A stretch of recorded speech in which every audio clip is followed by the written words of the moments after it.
प्यारे विद्यार्थियों, physical science YouTube channel पर आपका हार्दिक स्वागत। वीडियो अगर पसंद आए तो लाइक करें, अपने ग्रुप्स में शेयर करें और इस चैनल को सब्सक्राइब करें। धन्यवाद।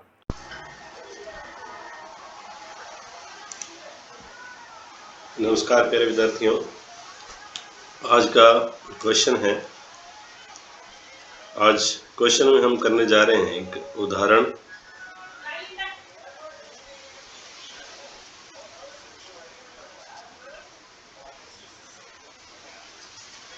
हम एक उदाहरण करने जा रहे हैं और ये उदाहरण नंबर 1 है आपकी किताब का। और एक्सरसाइज या प्रश्नावली संख्या जो 8 है, 8.1 का एग्जाम्पल है। और ये एग्जाम्पल वेरी इम्पोर्टेंट है क्योंकि ये माध्यमिक परीक्षा 2013 में आ चुका है। इसलिए ये जो क्वेश्चन है परीक्षा की दृष्टि से महत्वपूर्ण है। इस क्वेश्चन में हमें दे रखा है कि यदि साइन थीटा बराबर 3/5 हो तो कोस थीटा तथा कोसेक थीटा का मान ज्ञात कीजिए। ये हमारे पास क्वेश्चन है, तो इसको हल करेंगे अभी। तो सबसे पहले ऐसा जब भी क्वेश्चन हो हमारे पास तो हमें छहों के छहों फॉर्मूले याद होने चाहिए। वो छहों फॉर्मूले मैं यहाँ लिख देता हूँ। पहला फॉर्मूला था, हमने लाल बटा कक्का से याद किया था, साइन थीटा बराबर लंब बटे में करण। ये आपको याद करने के लिए लिख रहा हूँ, लेकिन अपने को क्वेश्चन करते वक्त ये सारे फॉर्मूले उसमें नहीं लिखने हैं। कोस थीटा बराबर आधार बटे में करण, टेन थीटा बराबर लंब बटे में आधार, कोट थीटा बराबर आधार बटे में लंब, और सेक थीटा बराबर कर्ण बटे में आधार, और कोसेक थीटा बराबर कर्ण बटे में लंब। ये जो 6 फॉर्मूले हैं, इन 6 फॉर्मूलों को आपको बढ़िया से तैयार रखना है। और जिस फॉर्मूले के बारे में पूछा जाएगा उस फॉर्मूले के बारे में आपने प्रत्येक क्वेश्चन में करना पड़ेगा अपने को, और उसी फॉर्मूले का ही यूज़ करना है अपने को। सारे फॉर्मूले किसी भी प्रश्न में लिखने नहीं है, जिस फॉर्मूले का यूज हो रहा है उसी फॉर्मूले का उपयोग करेंगे। तो यहाँ पे हमारे पास दे रखा है, हमें साइन थीटा दे रखा है। क्या दे रखा है? साइन थीटा दे रखा है, और वो दे रखा है 3/5। हम सहायता लेंगे इसमें से इस फॉर्मूले की, और साइन थीटा बराबर होता है लंब बटे में करण। तो यहाँ पे लिख दूंगा मैं लंब बटे में करण। अब चूंकि ये अनुपात है, अनुपात दे रखा है, तो अनुपात में कोई ना कोई कॉमन चीज़ जो है कटी है, और उस कॉमन चीज़ की जगह या कॉमन अंक की जगह, कॉमन राशि की जगह हम एक अल्फ़ाबेट का यूज़ करेंगे। कोई भी अल्फ़ाबेट यूज़ कर लो। जैसे मैं यूज़ कर लेता हूँ टी। ये टी था दोनों में कॉमन, जो ऊपर नीचे कट गया था और उसके बाद में ये अनुपात बचा था। तो यहाँ पे हमारा लंब जो हो गया ऊपर वाली संख्या, और कर्ण जो हो गया ये नीचे वाली संख्या हो गया। तो यहाँ पे देखो, पहले हमें कर्ण और उसका निर्धारण करना है। तो इसके सामने वाली जो भुजा होगी वो हमारी होगी लंब, जिसको ml से दिखाएंगे। और 90 डिग्री के सामने वाली भुजा हमेशा क्या होती है? ये होती है कर्ण, जिसको हम K से दिखाएंगे। और शेष रही जो भुजा होती है उसको हम बोलते हैं आधार, जिसको हम A से दिखाएंगे, A से प्रदर्शित करेंगे। अब हमारे पास कर्ण आ गया है और लंब आ गया है। इस यहाँ पे देखें, लंब जो है हमारा, ये लंब जो है, लंब का जो मान हमारे पास आया है वो 3t है और कर्ण का जो मान हमारे पास आया है वो 5t है। इन दोनों के मान हम लिख देते हैं, यानी कि लंब बराबर हमारा 3t, कर्ण बराबर हमारा 5t आ गया है। ठीक है, अब इसमें क्या करना है, हमने पाइथागोरस प्रमेय का उपयोग करना है। और पाइथागोरस प्रमेय क्या होती है बेटा? पाइथागोरस प्रमेय होती है कर्ण स्क्वायर बराबर आधार स्क्वायर प्लस लंब स्क्वायर।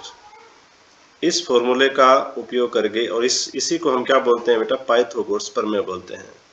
ठीक है, तो यहाँ पे एक लाइन लिख देंगे पाइथागोरस प्रमेय से, पाइथागोरस प्रमेय से। अब कर्ण हमारे पास है बेटा कितना? 5t का होल स्क्वायर। आधार हमें दे रखा है, क्या दे रखा है? नहीं दे रखा है, आधार हमें पता नहीं है। देखो भाई, यहाँ पे जो हमारा कर्ण था, कर्ण की वैल्यू तो हमारे पास है 5t और लंब की वैल्यू है 3t, जबकि आधार की वैल्यू हमारे पास है नहीं।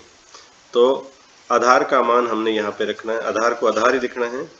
इसके बाद में बात करते हैं प्लस, और लंब कितना है भाई? 3t का होल स्क्वायर।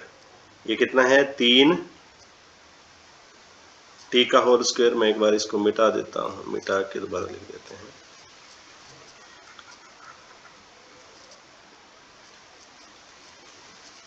ये हमारा है भाई 3t का होल स्क्वायर। तो देखो भाई, 5t का होल स्क्वायर, तो 5 का स्क्वायर जो होता है, 5 का वर्ग क्या होता है भाई? 25 होता है। और साथ में आ जाएगा टी स्क्वायर, टी का वर्ग, ए स्क्वायर प्लस इसका वर्ग करेंगे तो 3 का वर्ग होता है 9 टी का स्क्वायर। अब इधर से हम क्या कर देंगे, इसको इधर ट्रांसफर कर देंगे, तो ये हो जाएगा भाई, ये हमारा हो जाएगा, थोड़ा सा पेज ऊपर खींच देते हैं, ज़्यादा ऊपर चला गया।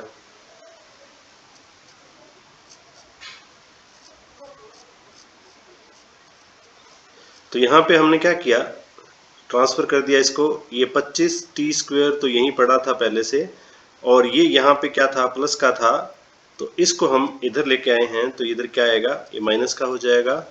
9t स्क्वायर बराबर a स्क्वायर। अब इसमें से देखो, 25 में से 9 गए, दोनों के साथ t स्क्वायर है तो घटा सकते हैं अपने डायरेक्ट, तो इसको लिख सकते हैं हम 16t स्क्वायर बराबर a स्क्वायर। अब इसको हम लिख सकते हैं बेटा 4 का स्क्वायर t का स्क्वायर बराबर a का स्क्वायर। अगर दोनों ऐसी दो संख्याएं जो गुणा में हो और दोनों की पावर एक जैसी हो, तो पावर को कॉमन लिखा जा सकता है, यानी कि अंदर वाली राशियों को गुणा में लिख के पावर एक बार लगाई जा सकती है। तो हम इसको लिख सकते हैं 4t की पावर 2। a स्क्वायर से a स्क्वायर कैंसिल हो जाएगा, तो हमारे पास a जो है वो आ जाएगा भाई 4t, 4t आ जाएगा भाई हमारा आधार। आधार हमारा 4t आ गया, तो वापस डायग्राम में आते हैं, और ये हमारा डायग्राम रहा। इस डायग्राम में इसका मान रख देते हैं।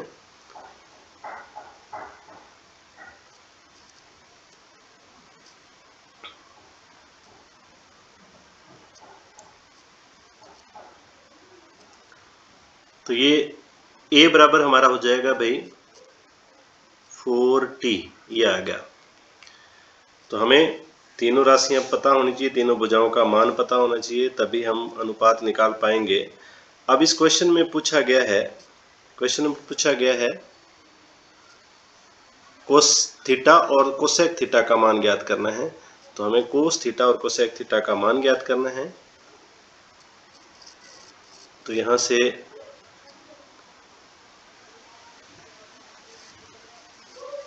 अपने निकालते हैं कोस थीटा का मान।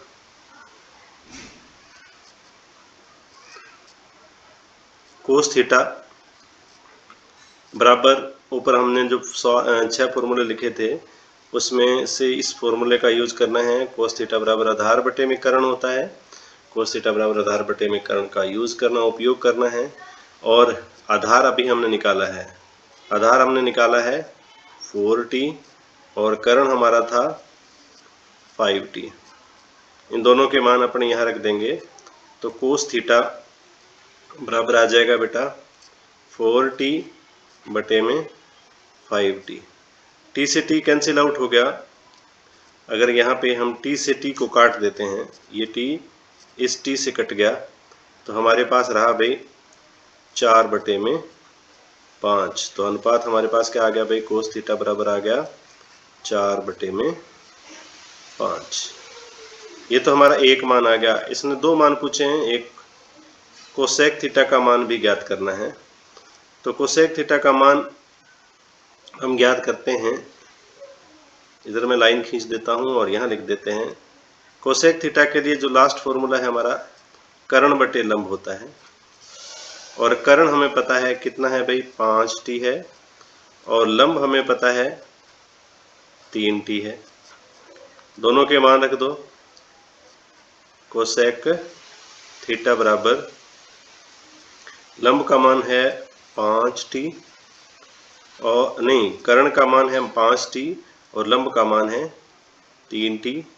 t से t कैंसिल आउट हो गया, हमारे पास रहा कोसेक थीटा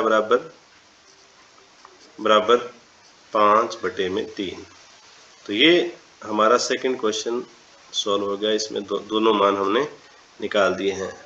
तो ये मान डायरेक्ट नहीं आते हैं, हमें पाइथागोरस प्रमेय का उपयोग करना पड़ेगा, तभी हम इस प्रश्न को हल कर पाएंगे।